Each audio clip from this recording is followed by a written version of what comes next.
Y la mañana tiene eso, ¿vio? Que usted en medio de sus quehaceres en la oficina, en el trabajo, vaya a saber en qué anda, usted en qué viaje, está tratando de salir de su casa porque no llegó paraguas, está viendo dónde está el paraguas.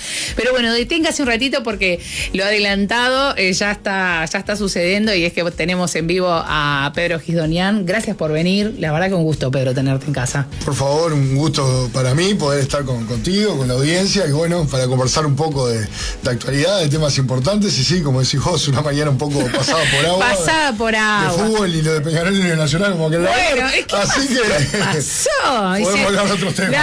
La verdad que está complicadísimo el fútbol, por Dios. Bueno, ¿sabe una cosa que yo, la semana pasada poníamos sobre la mesa, hablando de actualidad, temas, a ver, a veces se hablan temas, o los políticos hablan temas que parece que a la gente en sí, al común y corriente, a Juan Pedro, no le mueve tanto el amperímetro, ¿no? Pues son temas políticos que más bien tienen que ver con esto de negociaciones entre políticos. Pero hay temas que le mueven al uruguayo. Cuando hablamos de trabajo, cuando hablamos de salud, cuando vamos a cambiar o modificar reglas de juego, eso puede realmente torcer la balanza. Y bueno, nos metimos con el tema del Ministerio de Trabajo, que anunció de boca del propio ministro Juan Castillo que pretendía modificar lo que tenía que ver con el tema de pensar en esa convivencia de tres derechos: el de la huelga, el del trabajador que quiere trabajar y el del empresario poder acceder a su propia lugar de trabajo. Bueno, de pensarlo de otra manera.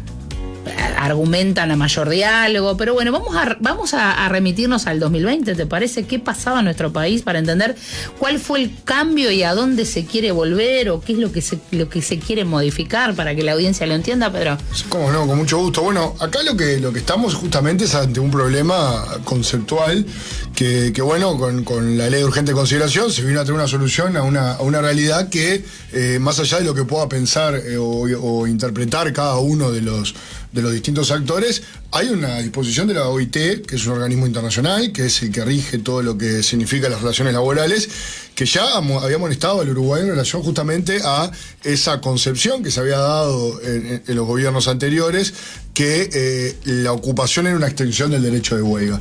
El derecho de huelga, que está consagrado en la Constitución de la República, en ningún momento creemos que ha sido cuestionado por nadie, ni puede ser. En un Estado de Derecho es normal que exista la posibilidad de poder manifestarse, de poder realizar una huelga.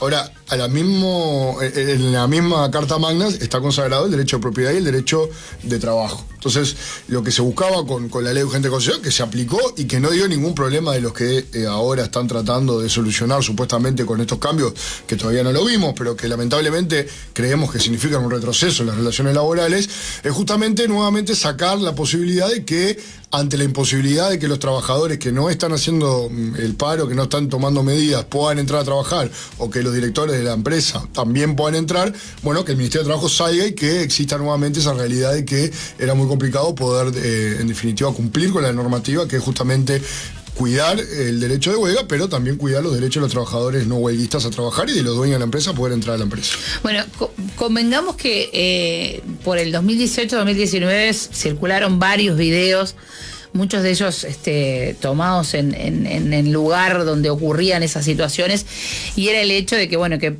trabajadores se presentaban a la puerta de la empresa y querían ingresar a trabajar, y se encontraban con un grupo menor al que quería ingresar, que le decía, bueno, nosotros estamos acá haciendo huelga, estamos ocupando.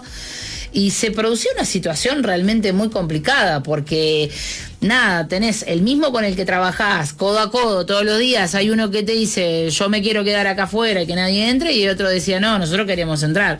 Y se da una situación muy complicada, la verdad, se da una situación muy complicada, de roce, de malos entendidos, y generaba un mal ámbito. A nadie le sirve, ni al trabajador ni al empresario, evidentemente. Hoy también apareció en Montevideo Portal la misma noticia, volviendo al mismo tema, decía, bueno, que la visión que tiene este gobierno es de, bueno, pensar en cómo sería una situación donde se diera esa posibilidad de que los trabajadores, bueno, hay un grupo de trabajadores que dice, bueno, vamos a la huelga, no vamos a trabajar. Lo que estaba pensado antes era que el propio Ministerio de Trabajo, ante la notificación de una situación así, pudiera ir con el propio Ministerio del Interior a decir, bueno, muchachos, intervenga. El problema es la palabra, creo, ¿no? Intervenga. Me parece un concepto bastante ideológico, creo que es el matiz que más pesa en este tema, porque ahora el Ministerio lo que dice, bueno, o el ministro dio declaraciones y dijo, bueno, no, lo que nosotros no queremos es que eso no es nuestro rol.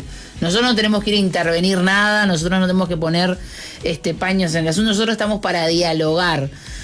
¿Qué pensás vos en esta idea de, vos dijiste la palabra retroceso, pero cómo se podría convivir? Parece bastante loco, no sé si a vos te pasa lo mismo, pero de que se puedan dar situaciones que se puedan mantener sin una intervención de por medio. A ver, yo creo que primero esa situación de trabajadores contra trabajadores no está bueno.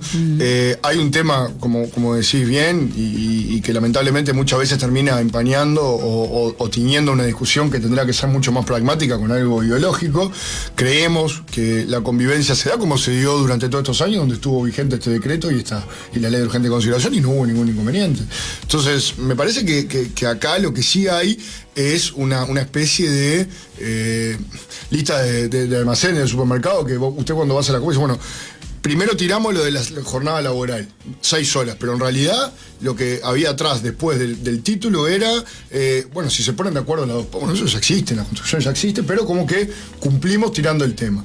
Ahora el tema de las ocupaciones es lo mismo, es un tema histórico de una central sindical que lamentablemente en muchos aspectos ha quedado en el tiempo, con discusiones de otra época que ya han sido superadas en el mundo entero y en el Uruguay también, y que lamentablemente lo que hace es generar esa incertidumbre a muchos trabajadores y sobre todo también al que quiere invertir en el país y dar trabajo, porque ante la situación de una realidad de que en cualquier momento le pueden parar una empresa, le pueden impedir la producción, le pueden cerrar un mercado. Usted tiene otros mercados cercanos, como por ejemplo Paraguay, donde hay un montón de empresas que se han ido a Paraguay por la diferencia que hay de producción, de los costos y de la seguridad que tiene de que no va a tener este tipo de inconvenientes. Nosotros somos una realidad distinta, tenemos históricamente en Uruguay una normativa laboral de la cual estamos orgullosos y creemos que tenemos que trabajar en preservarla, pero creemos también que hay cambios que se imponían. La ley de urgente consideración fue también puesta a la consideración de la gente a través de un plebiscito y fue ratificada, por lo cual nosotros entendemos que la situación el marco legal que da la ley de urgente consideración y la reglamentación es totalmente garantista para los trabajadores, y lo que estamos es ante una nueva arremetida de una fuerza dentro del propio Frente Amplio que no es mayoritaria, porque nos consta de que hay muchos que no, y que durante también los gobiernos del Frente Amplio esta normativa estuvo vigente para todo lo que son las oficinas públicas, o sea que tampoco es una innovación. Había una diferenciación entre lo público y lo privado. Recordemos el conflicto en la educación, cuando el presidente Tabaré Vázquez decretó la esencialidad y procedió a desalojar a lo que era la protesta, y además generó un antecedente justamente para impedir que en edificios públicos se pueda ocupar. Entonces me parece que tiene que haber una igualdad, tiene que haber una protección de los derechos, pero sobre todo lo que tiene que haber es unas reglas claras para los trabajadores y para los que invierten en Uruguay. Bueno, tocaste un tema que también es por lo menos se ha tratado de poner en la opinión pública. No sé qué tanto la opinión pública todavía lo recibe, porque parece todavía una idea muy volada, ¿no?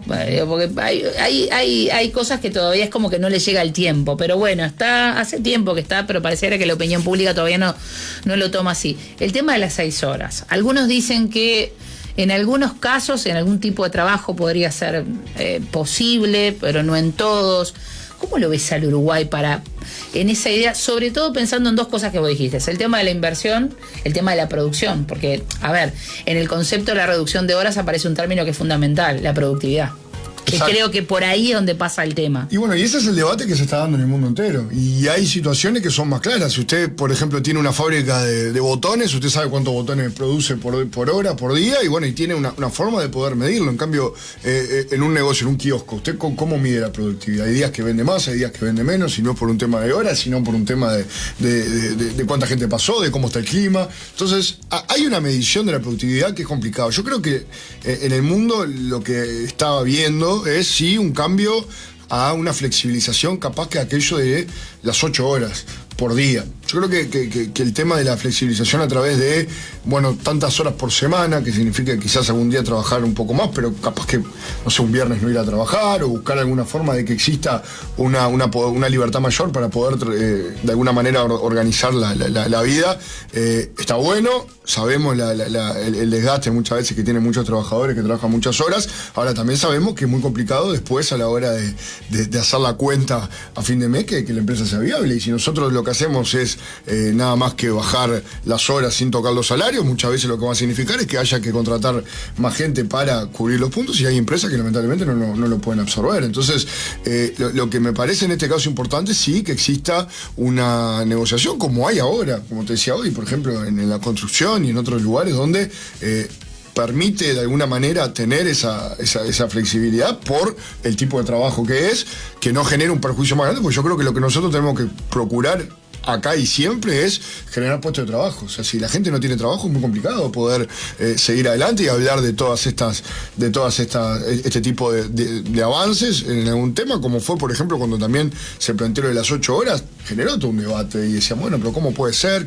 Bueno, y el mundo después se fue acomodando y fue entendiendo que sí, que también que era posible. Ahora, no es un tema, creemos, de capricho o de imposición. Creo que es un tema que sí tiene que tener un diálogo y que cada rama, cada actividad tiene sus particularidades, y en razón de eso debería haber una normativa o un acuerdo entre las partes para poder avanzar. Yo creo que en ese sentido hay varios ejemplos de trabajo en equipo que ha dado buen resultado. Yo creo que lo que no da resultado es la imposición, y lo que menos da resultado es la imposición, creemos, de medidas cuando no son antiguas o ya superadas, que son profundamente demagógicas y que terminan generando una expectativa de los trabajadores que luego, cuando no se cumplen, también es una frustración muy grande. Así que con el respeto y la importancia que tienen los temas, trabajarlo sí, a conciencia, y bueno, y buscar lo mejor para todos, porque me parece que acá no es justamente la forma, y enfrentando al empresario con el trabajador. El 98-99% de las empresas son pymes en el Uruguay. Pymes, micro y pequeñas empresas. Entonces, no estamos ante un empresario todopoderoso, que muchas veces el empresario es el empleado que más horas mete, el que primero que llega, el último que se va, y trabaja a la par, y así lo sienten los mismos trabajadores que están junto a él. Entonces, me parece que ese es el trabajo grande que tenemos que hacer, de entender que acá es entre todos, o si no, es muy difícil que sea. En medio de lo que estamos charlando esta mañana, se mezcla otra forma de concebir el trabajo, que es lo que viene a razón después de la pandemia, que es el teletrabajo. Sé que trabajaste muchísimo en eso, sé que le has metido muchísimo con ese trabajo. Y pensar en el concepto de teletrabajo mezclado, sería muy bueno ponerlo sobre la mesa. ¿En dónde está el Uruguay? Ayer veía el tema de las zonas francas, que cómo ha ido cambiando y cómo se puede ir ajustando, porque ahí algunas de las cosas que decían es que, bueno, que en algunas empresas se estaban tratando de ajustar, porque evidentemente son cambios.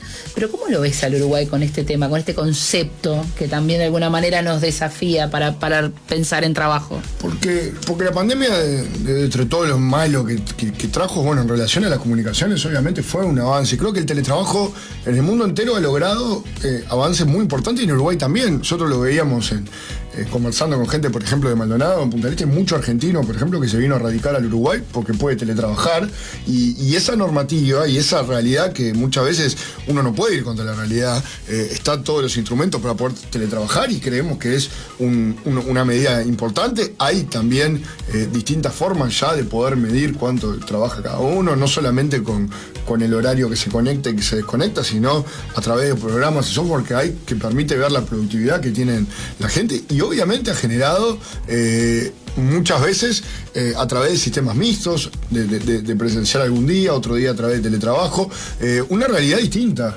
Y creemos que el Uruguay, como país, en muchos aspectos chico por tener poca gente, pero también estar muy comunicado, tener una buena fibra óptica, tener un montón de acceso al manejo, creo que no podemos quedar fuera. Nosotros tenemos una ley de teletrabajo que, como decías vos, en la comisión tuvo un debate importante. Había muchos ejemplos de normativa de otros países, pero bueno, se trabajó en algo que tuviera aplicación en Uruguay, y creemos que esos debates, como te decía hoy, de por ejemplo ver la flexibilización, muchos peleaban porque, bueno, que también el teletrabajo sean 8 horas diarias, y la verdad que la realidad de algunos tipos de teletrabajo, de programación, de diseño, a veces podría llevar a que algún día pueda hacer una hora más, pero otro día no trabajar. Y bueno, y hemos avanzado en esa flexibilización de las horas semanales, como era en la industria del comercio, ¿no? Entonces, ver de qué manera también cada uno se organiza sus horarios y puede terminar, en definitiva, sin pasarse de un límite capaz diario, porque también es necesario el descanso, también es necesario que exista ese equilibrio, porque también puede dar para abuso. Como todo, hay buenos y malos empleados y buenos y malos empresarios, y creemos que en eso es donde hay que trabajar. Es una herramienta, en Uruguay se está usando cada vez más, creemos que además es una puerta importante de entrada para que vengan a radicarse al Uruguay y trabajar, y para que muchos uruguayos jóvenes bien preparados puedan seguir desde el Uruguay trabajando para el exterior y no tener que emigrar, como lamentablemente pasaba y sigue pasando con nuestros jóvenes, principalmente los que tienen más preparación. Y no me quiero perder la oportunidad, aunque el tiempo es tirano, Andresito, que usted haga cuenta que no está viendo el reloj, ¿sabe? Usted no lo está mirando, mire para acá. No me quiero perder la oportunidad de plantearte esta situación que existe con el caso de los trabajadores como los de Pedido Ya y Rappi, y toda esta gente que de alguna manera ha planteado, se dio hace poco una situación donde, bueno, se avanzaba en algunas cosas, pero bueno, contanos un poquito en qué están ellos, porque también a veces se genera eso de, bueno, se avanzó, no se avanzó, se logra, se puede trabajar así, ¿cómo lo ves? ¿Cómo está? Bueno, se lograron una serie de avances con una normativa que creemos que obviamente dista mucho de lo que pueda significar una solución. Es una modalidad nueva de trabajo en el mundo entero, que tiene muchas particularidades. Lo que se ha dado acá con los Uber también es el tema de la discusión si en definitiva son trabajadores subordinados o son trabajadores independientes. La plataforma les hace generar una especie de empresa aparte, que muchas veces da ese problema, pero en la justicia lo que ha terminado primando siempre es justamente que hay una relación. Entonces, a raíz de eso, el Ministerio de Trabajo pasado había remitido un proyecto de ley que se terminó tratando, que justamente venía a traer unas soluciones mínimas para este tipo de trabajadores, que puedan tener un seguro contra accidentes, por ejemplo, de trabajo, que es obligatorio para todos los trabajadores, pero muchos de ellos no lo tenían, porque al ser una empresa autónoma no había una obligación, y que creemos que era bien importante también tener un registro, generar un salario mínimo negociado bipartitamente. En definitiva, empezar a avanzar sobre distintas realidades, como te decía hoy, pero sobre todo dando esa libertad. En ningún momento la ley iba sobre el fondo de decir esto es una relación de dependencia o esto es una relación autónoma, de trabajadores autónomos. Eso lo va a definir un juez. Es el gran debate que hay, porque justamente a raíz de eso es donde aparecen o no los distintos un caso derechos. De Uber que le gana Varios. el juicio, que le gana el juicio a la empresa justamente porque logra mostrar que hay una relación. Es difícil pensar que no existe la relación. Exacto. Si bien le toca al juez, entiendo que tampoco es que vivimos en un mundo donde hay cosas a ese nivel que se pueden perfectamente demostrar, por decirlo de alguna manera, ¿no? Claro, lo que pasa es que son realidades que a veces en Uruguay se dan distinto que en otros países. Por ejemplo, Uber muchas veces cuando surgen en Estados Unidos es como algo complementario a personas que tienen otros trabajos y con el auto querían hacer unos mangos más, entonces se anotaban en la aplicación, hacían viajes. O sea, claro, acá hay una realidad con el transporte, con los taxis. Hay muchas personas que adoptaron a Uber como su trabajo principal, y también requiere una inversión de comprar un auto que tiene que tener pocos años, tiene que cumplir con determinados requisitos, y tampoco el exceso de regulación lo que puede llevar también es a que se vayan. Y creemos que hoy en día, si bien es cierto que todavía se avanzó, pero todavía no es un tema que esté totalmente regulado, es la solución laboral para muchos uruguayos. Entonces, lo tuvimos con Pedido Ya, cuando en enero pasado despidió a muchísima gente, justamente que eran todos dependientes, por la lógica que tienen. Y yo no digo que esté bien o esté mal, pero es una realidad que está, y que nosotros tenemos que tratar de que, sin perder los puestos de trabajo, exista la mayor regulación posible. Entonces, desde ahí, sumado a que muchas veces el Estado también promueve a todo este tipo de emprendimientos, y después, se da ese debate, si hubo una ayuda, si hubo un incentivo del Estado para la instalación de esta empresa, ¿por qué después despide a los trabajadores o les exige tener un tipo de relacionamiento distinto. Creemos que hay mucha tela para cortar. Esos sí son temas realmente importantes, que como temas actuales y de la realidad. Y muchas veces, lamentablemente, volvemos al principio de lo que hablábamos, terminamos hablando de los mismos debates de siempre, de la ocupación, si es o no una extensión del derecho de huelga, y creemos que es terminar en una situación que tiene puntos de vista distintos, que en una parte lo único que hace es generar una especie de mimo a la barra, y que no viene a traer una solución a los trabajadores. Creemos que el trabajo tanto del Ministerio como de nosotros, del Parlamento, y en los distintos ámbitos de participación, tiene que ser para mejorar las condiciones de trabajo, para mejorar los salarios y para que haya más empleo. Desde ahí es donde me parece que sí tenemos que emplear todos nuestros esfuerzos y no terminar, como siempre, con discusiones que tienen más de 50 años y que lamentablemente sabemos que no tienen una resolución, porque para bailar el tango se precisan dos, y cuando hay una parte que tampoco está interesada en tratar de llegar a una solución o una respuesta, es imposible que haya una síntesis de todo eso, por lo cual me parece importante abocarnos a lo esencial, que es mejorar los salarios y conseguir más empleo. Bueno, creo que estuvo completísima la mañana. Creo que algunas cosas a mí me gustaría saber, pero yo no lo puedo apretar más en el tiempo es tirano. La verdad que es un placer hablar contigo, Pedro. Me encantaría hablar de deporte, me encantaría hablar de lo que estás trabajando ahora, y bueno, y por supuesto lo que está pasando con el tema de las empresas, ¿no? Hay muchas empresas que están cerrando,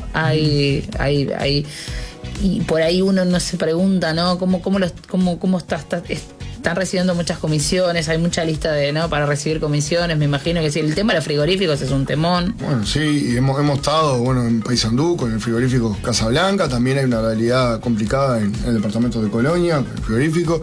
A ver, la lógica también de que se han dado grandes empresas que centralizan la actividad y tienen políticas distintas, y sobre todo tienen un interés económico, y eso también hay que entenderlo. O sea, nadie pone dinero para perderlo.